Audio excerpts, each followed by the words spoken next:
Welcome to Steve's Storytime Sanctum. I'm your host and your tour guide, Steve Husk.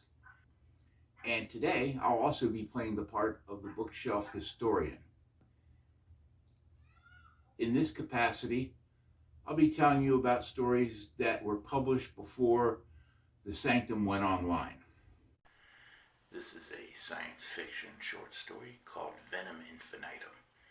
It's a relatively short piece. My main character, Harold, is got kind of a problem. Maybe you can relate with it. No matter where he goes, no matter who he meets, no matter what's going on, it seems that everybody seems to know how to treat him like crap. And they always seem to know how to take advantage of him. In school, his classmates bullied him. In the workforce, his co-workers stomped on his potential for career growth, made him look bad, and basically treated him, like I said before, like crap. It was as if everybody knew ahead of time, before they even met him, how to take advantage of him and how to treat him like crap. Not everyone treated him this way. I mean, he was married. But it was happening way too often. Now, let's dispense with the paranoia and say that he wasn't the unfortunate target du jour of some sort of online group. People check in every day. Hey, if you ever meet this person, this is what you do to him. Here's his picture. Here's what he looks like now. This is what you do to him. Nah, can't believe that. But there is a belief that certain people project something about them, something about their personality, their mentality. And I think we've all experienced this. You kind of get a feeling for a person, a vibe, some sort of sensation about the person the second they walk into a room.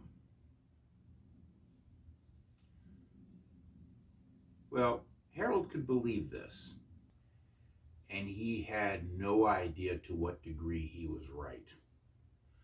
Our species, obviously, I think everybody knows this by now, lives in 3 spatial dimensions.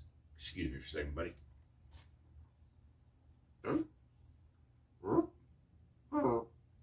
Height,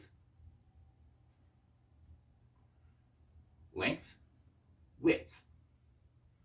Well, Harold found out about the existence of a thought dimension. He'd never heard of it before, but he read and learned all he could about the theories behind it, etc. One thing he derived was that depending on the strength of a person's mind, how their mind is wired technically, you can project thoughts and emotions to this thought dimension, which he obviously, if the theory was to be believed, he was doing it. And as it turned out, people wired properly could also receive what's in the thought dimension. And maybe that's how people were figuring him out, in a negative way, of course. They were reading his own thoughts. He was damaging himself. So he dedicated himself to figuring out, if it could be done, a way to reach this thought dimension on his own terms. His game plan was to use this thought dimension as a way to assault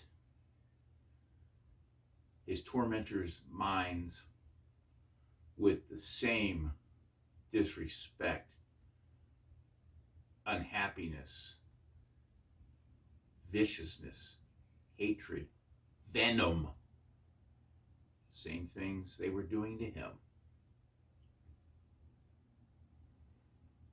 he may have gone a little bit overboard to the point where an outside agency showed up to investigate how he did what he did, how he went after so many people using the thought dimension. Let's just say this outside agency wasn't local. This is one of those stories that I wanted to include in my flash fiction collection. The idea I had for the original story was to keep it within 1,000 words, but too many ideas were coming to me. The story was starting to get lengthy, and I was working way too hard trying to keep it under 1,000 words. So I finally remembered one of my own writing rules. The story will tell me how long it's going to be. Did you get that? Check out the online version of the story. The link is in the description below. Like the video. Subscribe to the channel, and I'll see you back next time.